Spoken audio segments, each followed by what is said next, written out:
एक बार ओम का उच्चारण करेंगे। ओ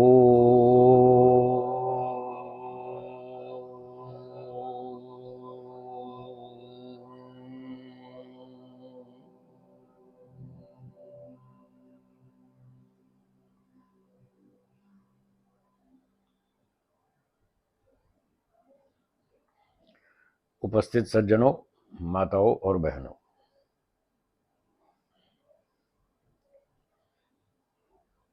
इस संसार में तीन वस्तुएं सदा से हैं। वेदों का ये सबसे पहला सिद्धांत है। तीन वस्तुएं सदा से हैं। उनके नाम बोलिए। ईश्वर, आत्मा, प्रकृति। ये तीन वस्तुएं हैं, हमेशा से हैं और हमेशा रहेंगी। ना तो तीन की चार हो जाएंगी, ना तीन की दो रहेंगी, तीन की तीन ही रहेंगी। क्योंकि नियम यह है, जो वस्तु उत्पन्न होती है वह नष्ट भी होती है, जो उत्पन्न नहीं होती वह नष्ट भी नहीं होती। तो तीन वस्तु ऐसी हैं जो उत्पन्न हुई ही नहीं, इसलिए नष्ट नहीं होंगी। तीन है तो तीन ही रहेंगी। और एक नियम है, अभाव से भाव पैदा होता नहीं। अगर डिब्बे में आटा नहीं है तो रोटी नहीं बनेगी, आटा होगा तब बनेगी। रॉ मटेरियल चाहिए ना।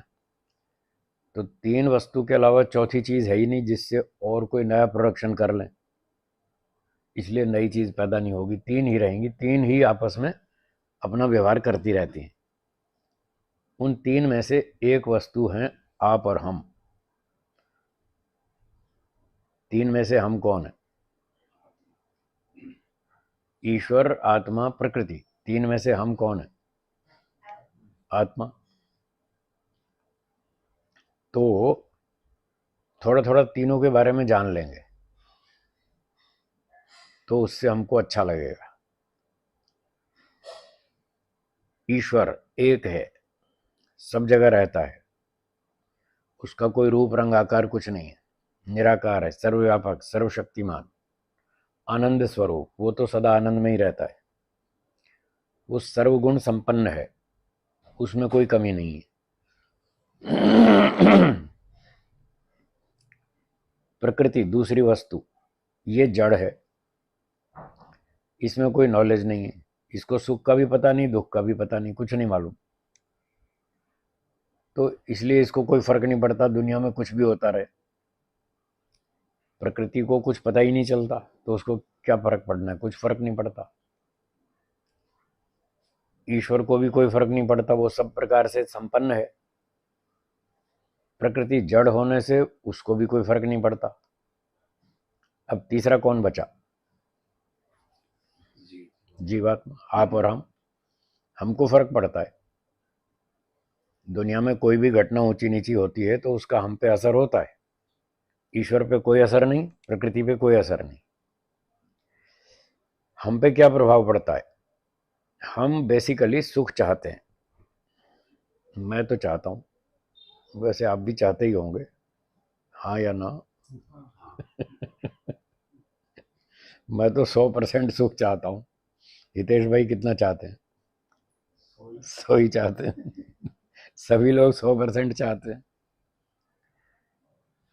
और दुख कोई भी नहीं चाहता। आप में से, हम में से दुख तो कोई भी नहीं चाहता। दुख से छूटना चाहते हैं, नहीं चाहते तो भी भोगना पड़ता है। दुख आ जाता है, कोई दुख को बुलाता नहीं है फिर भी आ जाता है वो बिना बुलाए। इसलिए दुख हमें पसंद नहीं है, स्वभाव से ही पसंद नहीं, उससे हम छूटना चाहते हैं। अब हम दो चीज चाहते हैं, एक तो 100% सुख मिले, दूसरा 100% दुख छूट जाए। ये दो चीज चाहते हैं, बस तीसरा और कुछ नहीं चाहिए, दो ही चीज चाहिए। दुनिया में हम जो भी करते हैं इसी उद्देश्य से करते हैं कि ऐसा करने से हमारा दुख कम हो जाएगा और सुख बढ़ेगा, और सुख बढ़ते बढ़ते 100% तक जाना चाहिए, दुख घटते घटते 0 पे आना चाहिए। क्या ये दो बातें संसार में पूरी हो सकती हैं? आदमी 100% सुखी हो जाए? नहीं हो सकती। 100% दुख से छूट जाए, यहाँ जीते जी तो नहीं दिख रहा। तो मन में शंका आती है, ये सिर्फ कल्पना है या कहीं होता भी होगा? क्या आत्मा जो है वो 100% दुख से छूट जाए और 100% सुखी हो जाए? ऐसी मन में शंका होती है। आपको क्या लगता है, ये पॉसिबल है या सिर्फ कल्पना है? पॉसिबल है ये? वाह आपको ध्यान है मोक्ष में ऐसा पॉसिबल है कि आत्मा 100% दुख से छूट जाए और 100% सुखी हो जाए। संसार में असंभव है, यहाँ नहीं हो सकता। यहाँ 4-6 घंटे के लिए हो जाता है, ज़्यादा लंबा नहीं चलता। जब आप रात को सो जाते हैं, 4-5-6 घंटे 7 घंटे सो गए, वो सो जाते हैं, बस वही एक स्थिति ऐसी है जब व्यक्ति 100% दुख से छूटता है। और थोड़ा सुख भी अच्छा लगता है, वहाँ नींद में सोते समय सुख भी मिलता है, वो भी अच्छी बात है। तो निद्रा एक ऐसी स्थिति है जब व्यक्ति दुख से 100% छूट जाता है, पर उसमें एक समस्या है कि होश नहीं रहता। जैसा अब हम होश में बैठे हैं ना, जागृत, ये स्थिति नहीं रहती। पता ही नहीं चलता हम गुजरात में हैं, महाराष्ट्र में हैं, कलकत्ता में हैं कि लंदन में, ये पता ही नहीं चलता सोते समय। सुबह जब नींद खुलती है तब पता लगता है कहाँ पर है। आप लोग तो लगभग अपने घर में ही सोते हैं, तो इसलिए आपको तो ज़्यादा सोचना नहीं पड़ता। मुझे तो पहले नींद खुलते ही पहले ये सोचना पड़ता है मैं कहाँ पर हूँ कभी कभी बम्बई में, कभी गुजरात में, कभी पंजाब में, कभी चेन्नई में, कभी बंगलोर में। तो मुझे पहले नींद खुलते ही पहले ये देखना पड़ता है मैं कहाँ पर हूँ फिर आसपास देखता हूँ, फिर समझ में आता है हाँ भाई आज तो राजकोट में। ऐसे तो हम होश खोना नहीं चाहते, फिर भी निद्रा में तो खो ही जाता है। पर अंदर की अनुभूति होती रहती है, अंदर सुख दुख की अनुभूति होती रहती है निद्रा में भी। जब बढ़िया नींद आती है, अच्छा मौसम है, पंखा एसी ठीक चल रहा है, टेम्परेचर ठीक है, बिस्तर भी ठीक है, मक्खी मच्छर भी नहीं है, तो अच्छी नींद आती है, तो सुख का अनुभव होता है। और कभी लाइट चली जाए, फिर मक्खी मच्छर काटते हैं, गर्मी लगती है, परेशानी होती है, अच्छी नींद नहीं आती, तो फिर अंदर अंदर से उतनी बैटरी चार्ज नहीं होती बॉडी की, उतना विश्राम नहीं मिलता और सुख नहीं मिलता।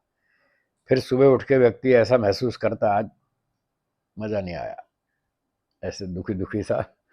अंदर सोते समय भी उसको उतना अच्छा सुख नहीं मिल पाया। पर हम तो ये चाहते हैं कि होश में भी रहें और 100% सुखी भी रहें।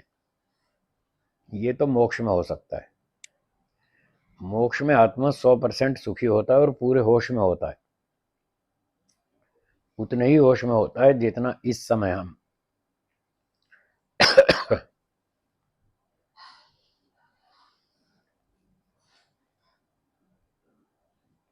जितने होश में हम अब हैं, इतने ही होश में होते हैं मोक्ष में। और वहां पर शरीर नहीं होता मोक्ष में, इस कारण से दुख 100% खत्म हो जाता है। जो दुख आता है उसका कारण ये शरीर है। जब तक शरीर रहेगा कोई ना कोई दुख समस्या लगी रहेगी, आप चाहें या ना चाहें, कुछ ना कुछ तो भोगना ही पड़ेगा दुख। भूख प्यास, गर्मी ठंडी, सर्दी जुकाम बुखार, आंधी तूफान, बाढ़ भूकंप, टीबी कैंसर कोरोना, कहाँ तक बचेंगे कोई ना कोई समस्या तो चलती रहती है। मोक्ष में कोई समस्या नहीं है, इनमें से एक भी नहीं है। क्योंकि ये सारी समस्याएं तभी आती हैं जब व्यक्ति का शरीर हो, शरीर धारण किया है तो ये सब आएगा। और शरीर नहीं है मोक्ष में तो एक भी समस्या नहीं आएगी, न भूख न प्यास न गर्मी न ठंडी, कुछ समस्या नहीं है। तो अब सारी बात का सार क्या हुआ, संसार में रहना ठीक है या मोक्ष में? तैयारी कर लो। यहाँ रहने में कोई ज्यादा फायदा नहीं है। यहाँ तो ठीक है, आपके पास साधन है, हमारे पास साधन है, समस्या आती है हम उसका छुटकारा कर लेते हैं साधनों से, कुछ देर के लिए हो जाता है। 50 साल, 80 साल, 100 साल, इतने टाइम के लिए तो समस्याओं को हम हल कर लेते हैं, फिर भी आती रहती हैं। हम ये चाहते हैं समस्या आए ही नहीं, तो उसका एक ही उपाय है, वो है मोक्ष। तो मोक्ष की तैयारी करनी चाहिए। मोक्ष की तैयारी कैसे होगी? वेदों में लिखा है, फिर ऋषियों ने समझाया कि मोक्ष प्राप्ति में बाधा क्या है, क्यों हम यहाँ अटके हुए हैं, मोक्ष में क्यों नहीं जा रहे। इसलिए कि संसार में कुछ मोह माया है, संसार की चीजों में हमें कुछ आकर्षण है, अट्रैक्शन है, कुछ आसक्ति है, मोह है। तो ये क्यों है? इसलिए है कि हम मोटा मोटा तो जानते हैं संसार में दुख है, मोटा मोटा जानते हैं, पर पूरा गहराई से नहीं समझ पा रहे। जब अंदर तक गहराई से समझेंगे कि संसार में एक सुख मिलता है, 4 दुख मिलते हैं, ये धीरे धीरे जब समझ में आएगा, तब फिर यहाँ से हमारी मोह माया कम हो जाएगी और धीरे धीरे धीरे घटती जाएगी। एक दिन आएगा पूरी खत्म हो जाएगी। जब मोह माया समाप्त हो जाएगी, आसक्ति, आकर्षण, अट्रैक्शन, राग, ये सब खत्म हो जाएगा, द्वेष खत्म हो जाएगा, है काम, क्रोध, लोभ, ईर्ष्या, द्वेष, अभिमान, अविद्या, ये सारे दोष खत्म हो जाएंगे। बस फिर मोक्ष हो जाएगा, फिर अगला जन्म क्यों लेना। तो जो संसार के प्रति आसक्ति है, मोह माया है, यही मोक्ष प्राप्ति में बाधक कारण है। तो इसको धीरे धीरे दूर करना चाहिए। मनुष्य को 70, 80, 100 साल का जीवन मिला, वो मुख्य रूप से इसलिए मिला था कि वो संसार की चीजों का परीक्षण करे, इनमें कितना सुख और कितना दुख, इस बात का परीक्षण करे। और जैसे जैसे व्यक्ति अनुभव बढ़ता जाता है, जीवन चलता जाता है, उम्र बढ़ती जाती है, तो अनुभव भी बढ़ता है। क्यों हितेश जी? अनुभव बढ़ता है ना। 10 साल पहले जो आपका IQ लेवल था और जो एक्सपीरियंस था, उसमें और आज में कुछ फर्क है या नहीं? है ना। ऐसे कंपेयर करेंगे तो पता चल जाएगा कि 10 साल पहले हम कहाँ खड़े थे, आज कहाँ पहुँच गए। 5 साल पहले कहाँ थे, आज कहाँ पहुँच गए। अगर 10 साल पहले हमारी बुद्धि, योग्यता, अनुभव कम था और इन 10 वर्षों में बढ़ गया, तो क्या अगले 10 वर्षों में और नहीं बढ़ेगा? और बढ़ेगा। खाली थोड़ी चुपचाप खा पी के सो थोड़ी जाते हैं, कुछ तो काम करते हैं, कुछ देखते हैं, सुनते हैं, नई नई बातें सीखते रहते हैं, अनुभव तो बढ़ता ही रहता है। थोड़ा बहुत अनुभव रोज बढ़ता है, कुछ ना कुछ नई चीजें रोज सीखते रहते हैं। हमारा ध्यान नहीं जाता, रोज की रोज हमने क्या सीखा उतना ध्यान नहीं जाता। जब 2 साल 5 साल के स्तर से तुलना करेंगे अपनी, अपना ही 2 साल पहले क्या स्तर था और आज 2 साल बाद क्या स्तर है, जब अपने ही 2 स्तरों की तुलना करेंगे, तब समझ में आएगा कि हाँ बहुत कुछ हमने सीखा 2 साल में। तो हम थोड़ा थोड़ा हर रोज सीखते हैं, फिर 2 साल के बाद वो दिखता है, महसूस होता है कि हाँ कुछ सीखा। तो खैर, कहने का मतलब ये है कि जैसे जैसे हम जीवन जीते रहेंगे, संसार में काम करते रहेंगे, थोड़ा थोड़ा थोड़ा अनुभव बढ़ता रहेगा और धीरे धीरे ये समझ में आएगा कि संसार में सुख कम और दुख अधिक है। अगर सुख अधिक हो और दुख कम हो, तब तो लोग फिर भी यहाँ टिक जाएंगे। तब भी टिक जाएंगे यहाँ, क्योंकि 10-20% चलता है, इतना तो चलेगा। 80% तो सुख है ना, 10-20% दुख है, कभी कभी आता है, कोई बात नहीं, चलेगा। पर यदि दुख 50% से ज्यादा हो जाए, 60-70% दुख दिखाई दे और 20-30% ही सुख मिले, फिर वो तो स्वीकार नहीं है। फिर तो आदमी कहेगा यार ये तो ठीक नहीं है, कोई ऐसी और अच्छी जगह ढूंढो जहाँ दुख कम हो और सुख ज्यादा हो, या तो पूरा सुख हो या 10-20% दुख हो, ज्यादा नहीं हो, ज्यादा तो सुख चाहिए। तो ऐसे व्यक्ति विचार करते करते धीरे धीरे वो समझ जाता है, सीख जाता है कि यहाँ तो सब जगह समस्या ही है, मोक्ष ही एक ऐसी जगह है जहाँ पर पूरा छुटकारा होगा। बस जब ये समझ में आ जाता है, फिर वो व्यक्ति निकल पड़ता है। जैसे महर्षि दयानंद जी निकल गए, घर छोड़ के, उनको समझ में आ गया यहाँ बहुत झंझट है। जिसको भी जितना समझ में आया उस हिसाब से वो आगे चल दिया। तो हमको भी इस एंगल से जीवन को जीना चाहिए। यहाँ सुख भी है, दुख भी है, और कुल मिला के सार ये निकलेगा कि दुख अधिक है, तब छोड़ेंगे, नहीं तो नहीं छोड़ेंगे। सुख ज्यादा दिखेगा तो यहीं रहेंगे। चलिए, मैंने कुछ बातें बता दी। आपको जो शंका हो तो बोलिए, किसी को प्रश्न हो तो पूछिए।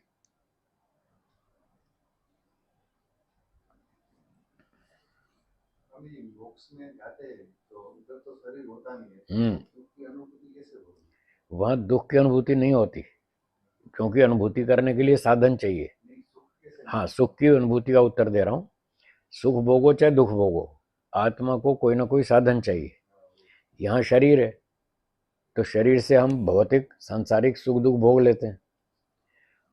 मोक्ष में शरीर तो है नहीं, तो वहां जो साधन होता है वो ईश्वर की शक्ति है। ईश्वर की शक्ति हमको मिल जाती है वहां, उसकी शक्ति से फिर हम सुख को भोगते हैं। अब प्रकृति से कनेक्शन पूरी तरह कट गया, इसलिए दुख तो आएगा नहीं। दुख आता है प्रकृति से, ना तो आत्मा में दुख है ना ईश्वर में दुख है। ईश्वर, वेद में लिखा है, ईश्वर रसेन तृप्त, ईश्वर आनंद से तृप्त है। न कुतश्चनो न, उसमें कोई कमी नहीं है। एक मंत्र में लिखा है, स्वर्यस्य च केवलम तस्मै ज्येष्ठाय ब्रह्मणे नमः। यस्य केवलम स्वः, जिसमें केवल सुख है, दुख है ही नहीं। तो ईश्वर में तो दुख है नहीं, 100% सुख है। अच्छा, आत्मा में भी कोई सुख नहीं है, कोई दुख नहीं है। आत्मा में अपना जो स्वाभाविक है, ना सुख है ना दुख है, कुछ भी नहीं है। वो सुख भी बाहर से लेता है, दुख भी बाहर से लेता है। अब सुख दो चीजों में है, एक संसार में है, एक ईश्वर में है। दोनों में सुख है। तो या तो आत्मा संसार से सुख लेगा, खाना पीना घूमना फिरना पैसे कमाना मोटर गाड़ी बंगला सैर सपाटा, या तो इन चीजों से सुख लेगा, प्रकृति का सुख, या फिर मोक्ष में या समाधि में ईश्वर का सुख लेगा। तो सुख उसको दो जगह से मिलता है, ईश्वर से और संसार से।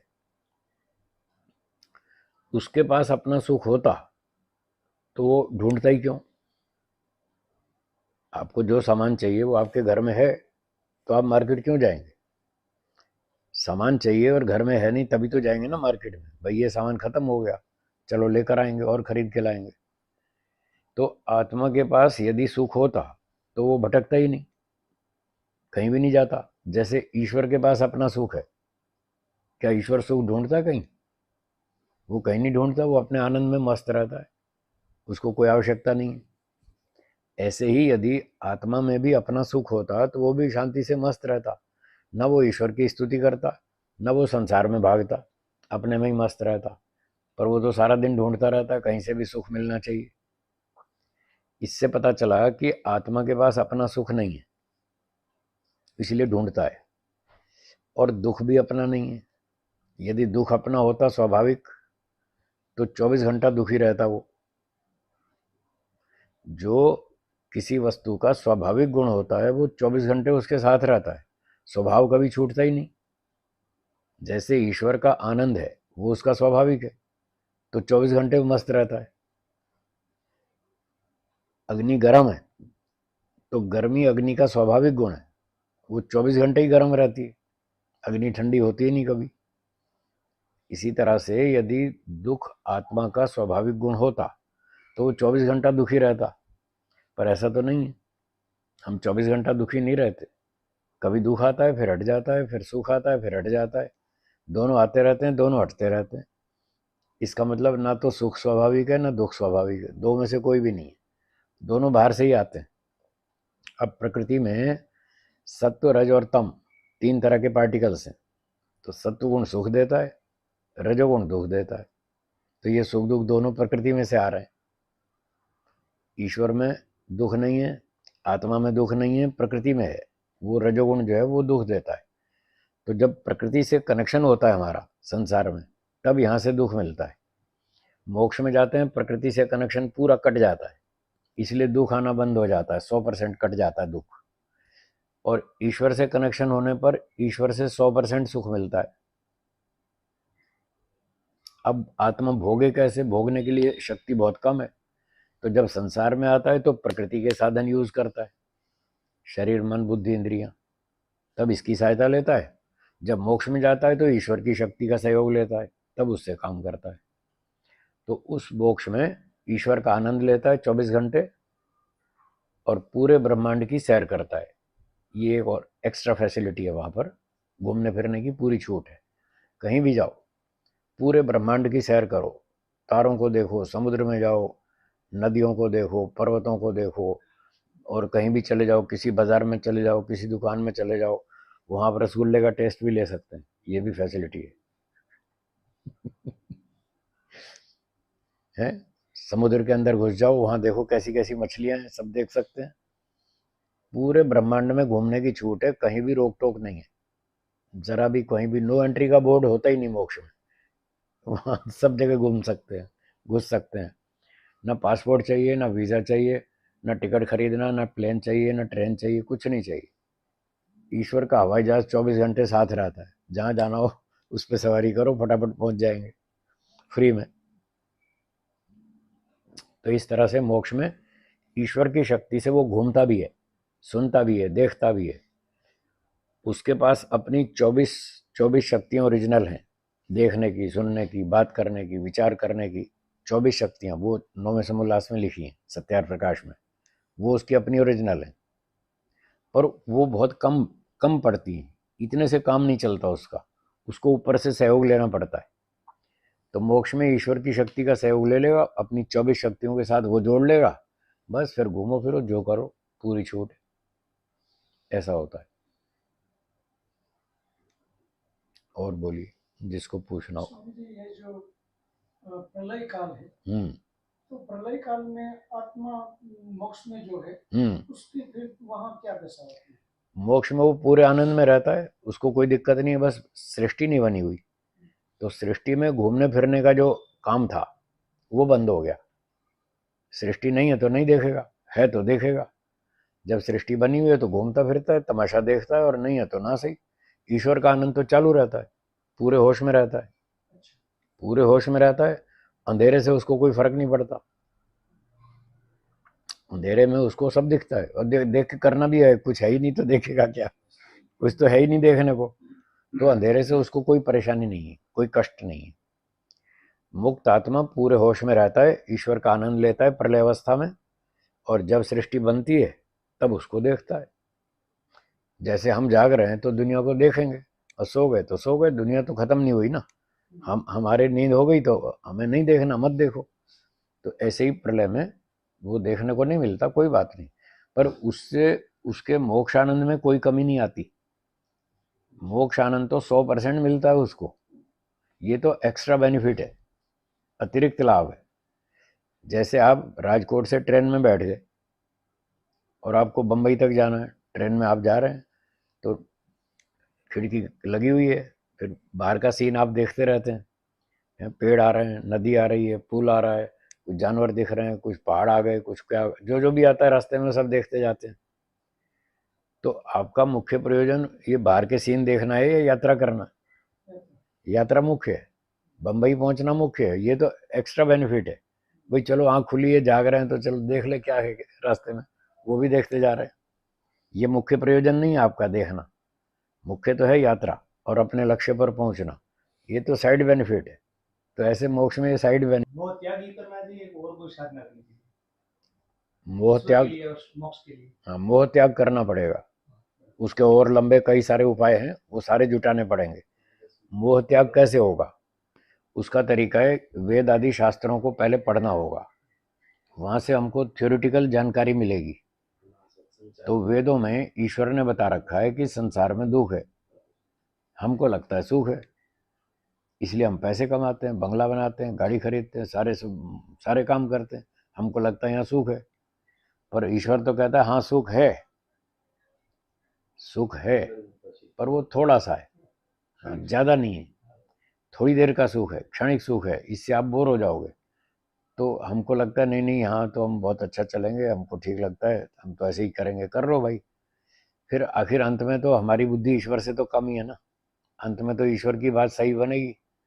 तो परीक्षण कर करके फिर एक दिन हम भी थक जाएंगे यहाँ, तब फिर वेद की बात समझ में आएगी कि वेद में ईश्वर ने बताया था कि यहाँ सुख कम है और दुख ज्यादा है। तो जब इससे आप परीक्षण कर लें और थक जाएं कि यहाँ सुख कम और दुख ज्यादा है, फिर अपना बैठ के ध्यान समाधि लगाओ, फिर ईश्वर की उपासना करो, फिर ईश्वर से आपको सुख मिलेगा, शांति मिलेगी। एक तो वेदों को पढ़ने से जो नॉलेज मिलता है उससे सुख मिलता है, ज्ञान विज्ञान से हमको सुख मिलता है, शुद्ध ज्ञान से बढ़िया सुख मिलता है। दूसरा, हम बैठ के उपासना करते हैं ईश्वर की, तो जैसे अब एसी में बैठे हैं तो ठंडक लग रही है, बाहर धूप में जाएंगे तो गर्मी लगेगी, तो यहाँ एसी के संपर्क में रहेंगे तो उसका प्रभाव पड़ेगा। उपासना में हम ईश्वर के संपर्क में जाएंगे तो उसका प्रभाव पड़ेगा, वहां से सुख मिलेगा। संसार के संपर्क में जाएंगे तो उसका प्रभाव पड़ेगा, कभी सुख कभी दुख। तो उपासना में दूसरा काम करना है, ईश्वर की उपासना करेंगे, प्रार्थना करेंगे, स्तुति करेंगे, हे ईश्वर आप हमको आनंद दीजिए, और संसार की बातें छोड़कर ईश्वर का ध्यान करेंगे, ईश्वर से बातचीत करेंगे, तो उससे भी सुख मिलेगा। दो तरह का सुख हो गया, एक नॉलेज का सुख शास्त्रों को पढ़ने से जो मिलता है, दूसरा ईश्वर उपासना से सुख मिलता है, तीसरा फिर हमको समाज सेवा करनी पड़ेगी, परोपकार। तो ईश्वर ने 3 काम बताए, अपने नॉलेज को ठीक करो, वेदों को पढ़ो, फिर उपासना करो, इससे आपको अंदर से शांति दूंगा, और तीसरा जो आपने सीखा दूसरों को सिखाओ, उसका विस्तार करो, प्रचार करो, औरों को भी लाभ मिले। तो जब हम परोपकार करते हैं तब ईश्वर उसका सुख देता है। तीनों से सुख मिलता है, ज्ञान कर्म उपासना, तीनों से सुख मिलता है। अब तीनों में जो सरल काम है वो है कर्म करना, परोपकार करना, ये सरल है। तीनों के कंपैरिजन में ये सबसे सरल है। शास्त्रों को पढ़ना इससे ज्यादा कठिन है, और ईश्वर उपासना सबसे कठिन है। जो कठिन काम होता है उसको थोड़े लोग करते हैं, जो सरल होता है उसको ज्यादा लोग करते हैं। तो इस कसौटी पे हमें पता चलता है संसार में परोपकार करने वाले बहुत लोग मिलेंगे। कोई गौशाला चला रहा है, कोई अनाथालय चला रहा है, कोई हॉस्पिटल चला रहा है, कोई क्या कर रहा है, समाज सेवा के बहुत काम कर रहे हैं लोग, उनकी संख्या बहुत अधिक मिलेगी। फिर वेदों को पढ़ने वाले लोगों की संख्या उनसे कम होगी, क्योंकि वेद पढ़ना कठिन काम है, और समाधि लगाना तो और भी कठिन है, वो तो 5-25 भी मुश्किल से मिलेंगे। तो इस तरह से करने तीनों पड़ेंगे, तब जाकर के ये मोह माया खत्म होगी। तीनों काम करने पड़ेंगे, तब धीरे धीरे मोह माया कम होती जाएगी, और एक दिन ऐसा आएगा जब पूरी खत्म हो जाएगी। जब पूरी खत्म हो जाएगी फिर मोक्ष होगा। ये है रास्ता जी। आत्मा की संख्या कितनी है? असंख्य, हम तो कल्पना नहीं कर सकते, वैसे लिमिटेड है, वो तो है, संख्या निश्चित है, हम कल्पना ही नहीं कर सकते। इस धरती की भी कल्पना नहीं कर सकते, इस धरती पे कितनी आत्माएं हैं। अभी पंजाब में गया था मैं, जालंधर में, वहाँ के एक डॉक्टर साहब ने बताया, वो पूरी डॉक्टर फैमिली है, सारे लोग डॉक्टर हैं उसमें, दादा भी, दादी, नाना नानी जो भी है, सारे के सारे डॉक्टर हैं। तो उन्होंने बताया हमारे शरीर में इतने बैक्टीरिया हैं जितने सारी धरती पे इंसान सारी धरती पे 7-8 अरब मनुष्य हैं, 7-8 अरब मनुष्य हैं, तो 7-8 अरब बैक्टीरिया हम साथ में लेके घूम रहे हैं, हर व्यक्ति, और हर एक में आत्मा है। अब एक ही आत्मा, एक ही शरीर में इतनी आत्मा है, तो गाय, घोड़े, कुत्ते, हाथी, शेर, भेड़िए, सबके बॉडी में कितने कितने बैक्टीरिया है। अब आप हिसाब लगा लो, पागल हो जाएंगे, नहीं आएगा समझ में, तो वो नहीं समझ पाएंगे कितनी आत्मा है। वो तो भगवान का काम है, वो कर लेगा, वो कर भी लेता है अपना काम ठीक ठाक, उसको कोई तकलीफ नहीं है, वो सबका हिसाब कर लेता है। हाँ जी।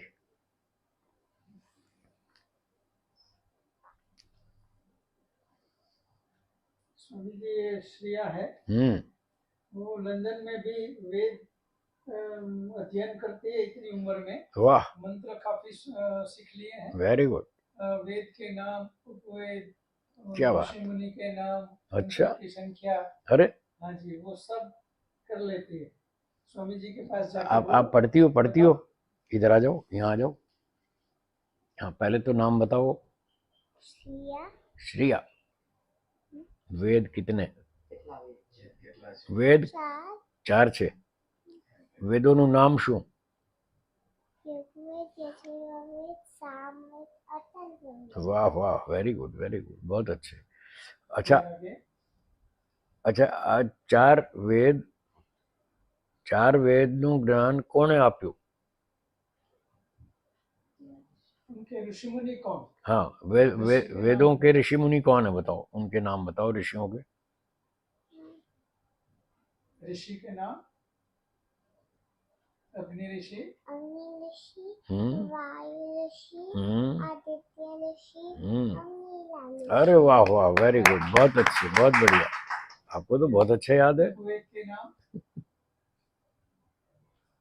ऋग्वेद, हम्म आयुर्वेद, धनुर्वेद, गंधर्ववेद, अर्थवेद। वाह वाह, बहुत अच्छे, बहुत बढ़िया। मंत्रों की संख्या ऋग्वेद 4552 मंत्र, हम्म यजुर्वेद 1975 मंत्र, सामवेद 1075 मंत्र, अथर्ववेद 5978 मंत्र। वाह वाह, वेरी गुड, बहुत अच्छे। सब्जेक्ट विषय विषय ज्ञान, कर्म, उपासना, विज्ञान। वेरी गुड, बहुत अच्छे, ये बहुत बढ़िया। भाविनी जो है ना, गौरव की जी वाइफ, जी, वो काफी मेहनत करती है, बहुत बढ़िया, उन्होंने बहुत अच्छे से ये सब सिखाया। बहुत अच्छे। और लंदन में कहीं यज्ञ करवाना हो तो गौरव जाता है, क्या बात, उनको बुलाते हैं। Very good. का उच्चारण करेंगे। ओ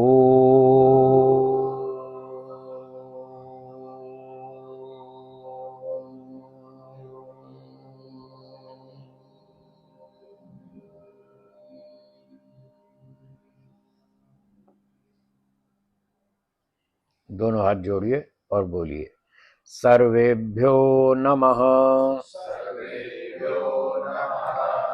सबको सादर नमस्ते जी। नमस्ते जी। आपस में भी एक दूसरे को नमस्ते कर लें। धन्यवाद। भाविनी यानी गौरव।